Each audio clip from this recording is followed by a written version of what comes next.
नमस्कार दोस्तों, आपका स्वागत है आपकी अपनी यूट्यूब चैनल बीपीएम नॉलेज में। आज हम लोग ग्रुप डी के प्रैक्टिस सेट 6 करने वाले हैं। इससे पहले ऑलरेडी 5 प्रैक्टिस सेट करवा दिए हैं। अगर वो नहीं देखे हैं तो इसको देखने के बाद वो क्लास भी कर सकते हैं। और ये जो है साइंस स्पेशल रहने वाला है, तो वीडियो को लास्ट तक ज़रूर देखें। अगर इनमें से किसी भी प्रश्नों का आंसर अगर आपको पता है तो आप कमेंट बॉक्स में दे सकते हैं। तो चलिए आज का वीडियो शुरू करते हैं। आज का पहला क्वेश्चन है, मैग्नीशियम की परमाणु संख्या 12 है, इसकी संयोजकता क्या होगी? मैग्नीशियम की परमाणु संख्या 12 है, इसकी संयोजकता क्या होगी? तो ये +2 होगी। इसका राइट आंसर ऑप्शन सी हो जाएगा। +2 जो है, ये मैग्नीशियम की परमाणु संख्या अगर 12 है तो इसकी संयोजकता जो है +2 होती है। चलिए अगला क्वेश्चन देख लेते हैं। अगला क्वेश्चन है, किसी वस्तु की गतिज ऊर्जा और स्थितिज ऊर्जा को एक साथ क्या कहा जाता है? किसी वस्तु की गतिज ऊर्जा और स्थितिज ऊर्जा को एक साथ क्या कहा जाता है? तो ये कहा जाता है यांत्रिक ऊर्जा। इसका राइट आंसर ऑप्शन डी हो जाएगा। किसी वस्तु की गतिज ऊर्जा और स्थितिज ऊर्जा को जो है यांत्रिक ऊर्जा कहा जाता है, तो इसको याद रखिएगा। चलिए अगला क्वेश्चन देख लेते हैं। अगला क्वेश्चन है, त्वरण ऋणात्मक होने पर किसकी पिंड का वेग क्या होगा? त्वरण ऋणात्मक होने पर किसी पिंड का वेग क्या होगा? तो ये घटेगा। इसका राइट आंसर ऑप्शन डी हो जाएगा। यदि त्वरण ऋणात्मक होने पर जो है किसी भी पिंड का वेग जो है घटता है। चलिए अगला क्वेश्चन देख लेते हैं। अगला क्वेश्चन है, किस वर्ग के प्राणियों में श्वसन गलफड़ों अथवा फेफड़ों द्वारा होता है? किस वर्ग के प्राणियों में श्वसन गलफड़ों और फेफड़ों द्वारा होता है? तो ये होता है अभयचर में। इसका राइट आंसर ऑप्शन डी हो जाए। अभयचर वर्ग के प्राणियों में जो है श्वसन गलफड़ों और फेफड़ों द्वारा होता है। चलिए अगला क्वेश्चन देख लेते हैं। अगला क्वेश्चन है, एल कक्ष में रखे जा सकने वाले इलेक्ट्रॉनों की संख्या कितनी होती है? एल कक्ष में रखे जा सकने वाले इलेक्ट्रॉनों की संख्या कितनी होती है? तो ये होती है 8। इसका राइट आंसर ऑप्शन सी हो जाएगा। एल कक्ष में जो है इलेक्ट्रॉनों को रखने वाली संख्या जो है 8 होती है। चलिए अगला क्वेश्चन देख लेते हैं। अगला क्वेश्चन है, आभासी और सीधी छवि के लिए दर्पण का आवर्धन होना चाहिए। आभासी और सीधी छवि के लिए दर्पण का आवर्धन होना चाहिए, तो ये होना चाहिए धनात्मक। इसका राइट आंसर ऑप्शन डी हो जाएगा। आभासी और सीधी छवि के लिए दर्पण का आवर्धन जो है धनात्मक होना चाहिए। चलिए अगला क्वेश्चन देख लेते हैं। अगला क्वेश्चन है, बल द्वारा किया गया कार्य धनात्मक कब होता है? बल द्वारा किया गया कार्य धनात्मक कब होता है? तो ये होता है विस्थापन बल की दिशा में होता है, तो इसका राइट आंसर ऑप्शन डी हो जाएगा। जब विस्थापन बल की दिशा में होता है तब बल द्वारा किया गया कार्य धनात्मक होता है। चलिए अगला क्वेश्चन देख लेते हैं। अगला क्वेश्चन है, जब सिल्वर क्लोराइड को सूर्य के प्रकाश में रखा जाता है तो यह किस कारण भूरे रंग का हो जाता है? जब सिल्वर क्लोराइड को सूर्य के प्रकाश में रखा जाता है तो यह किस कारण से जो है भूरे रंग का हो जाता है? तो ये हो जाता है सिल्वर धातु के कारण से। इसका राइट आंसर ऑप्शन सी हो जाएगा। सिल्वर धातु के कारण से जो है जब सिल्वर क्लोराइड को सूर्य के प्रकाश में रखा जाता है तो यह जो है सिल्वर धातु के कारण जो है भूरे रंग का हो जाता है। चलिए अगला क्वेश्चन देख लेते हैं। अगला क्वेश्चन है, निम्नलिखित में से कौन सा अम्ल पानी में घुलने पर H+ आयन प्रदान करता है? निम्नलिखित में से कौन सा अम्ल पानी में घुलने पर H+ आयन प्रदान करता है?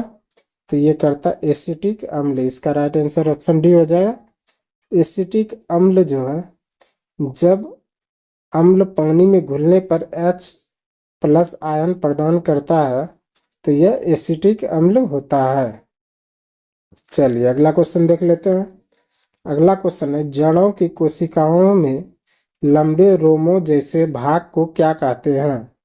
जड़ों की कोशिकाओं में लंबे रोमों जैसे भाग को क्या कहते हैं?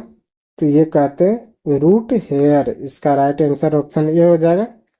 रूट हेयर जो है जड़ों की कोशिकाओं में लंबे रेशे जैसे भाग को कहा जाता है। चलिए अगला क्वेश्चन देख लेते हैं। अगला क्वेश्चन है, निश्वासन किसके द्वारा होता है? निश्वासन किसके द्वारा होता है? तो ये होता है फेफड़ों की अपस्फीति के द्वारा है। इसका राइट आंसर ऑप्शन बी हो जाएगा। फेफड़ों की अपस्फीति के द्वारा जो है निश्वासन होता है। चलिए अगला क्वेश्चन देख लेते हैं। अगला क्वेश्चन है, कौन सी ऑक्साइड अम्लों के साथ साथ क्षारों के साथ भी अभिक्रिया करते हैं? कौन सी ऑक्साइड अम्लों के साथ साथ क्षारों के साथ भी अभिक्रिया करती है? तो ये करती है अवैधर्मी। इसका राइट आंसर ऑप्शन बी हो जाएगा। अवैधर्मी जो है यह ऑक्साइड अम्लों के साथ साथ क्षारों के साथ भी अभिक्रिया करती है। चलिए अगला क्वेश्चन देख लेते हैं। अगला क्वेश्चन है, परमाणु संलयन प्रतिक्रियाएं स्वचालित रूप से किसमें होती है? परमाणु संलयन प्रतिक्रियाएं स्वचालित रूप से किसमें होती है? तो ये होती है सूर्य में। इसका राइट आंसर ऑप्शन ए हो जाएगा। परमाणु संलयन प्रतिक्रियाएं जो है स्वचालित रूप से सूर्य में होती है। चलिए अगला क्वेश्चन देख लेते हैं। अगला क्वेश्चन है, हाइड्रोकार्बन के पूर्ण दहन के परिणाम स्वरूप निम्नलिखित में से क्या प्राप्त होता है? हाइड्रोकार्बन के पूर्ण दहन के परिणाम स्वरूप निम्नलिखित में से क्या प्राप्त होता है? तो ये होता है CO2 प्लस H2O। इसका राइट आंसर ऑप्शन डी हो जाएगा।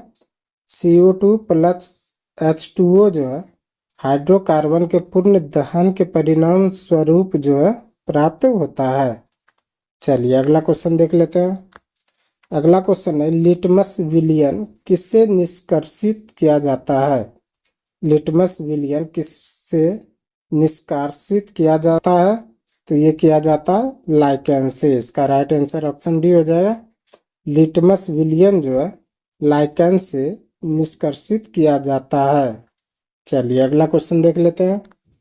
अगला क्वेश्चन है, कौन विद्युत धारा के ऊष्मीय प्रभाव के प्रायोगिक अनुप्रयोग पर आधारित नहीं है?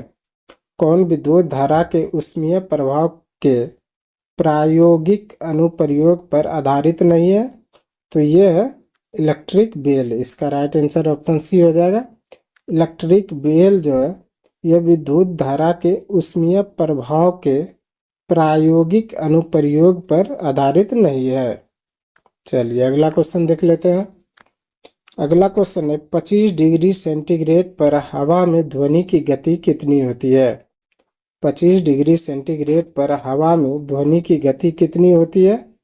तो ये होती है 346 मीटर पर सेकेंड। इसका राइट आंसर ऑप्शन बी हो जाएगा। 346 मीटर पर सेकेंड जो है 25 डिग्री सेंटीग्रेड पर हवा में ध्वनि की गति होती है। चलिए अगला क्वेश्चन देख लेते हैं।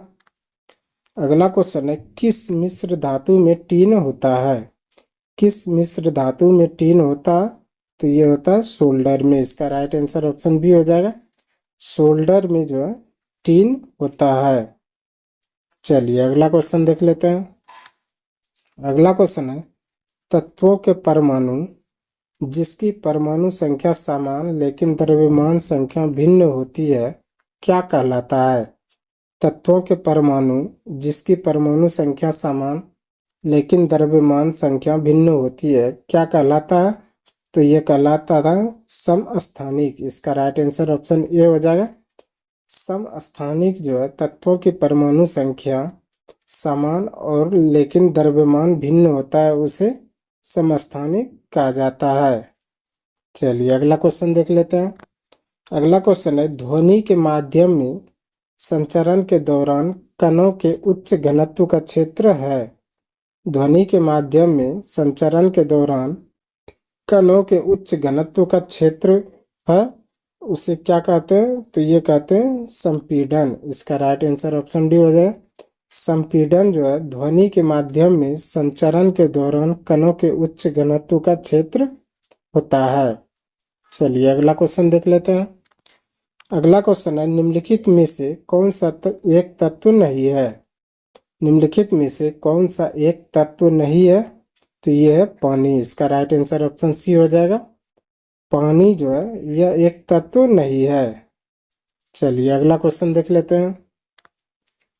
अगला क्वेश्चन है, निम्नलिखित में से कौन सी गुरुत्व स्थिरांक जो है जी की इकाई है?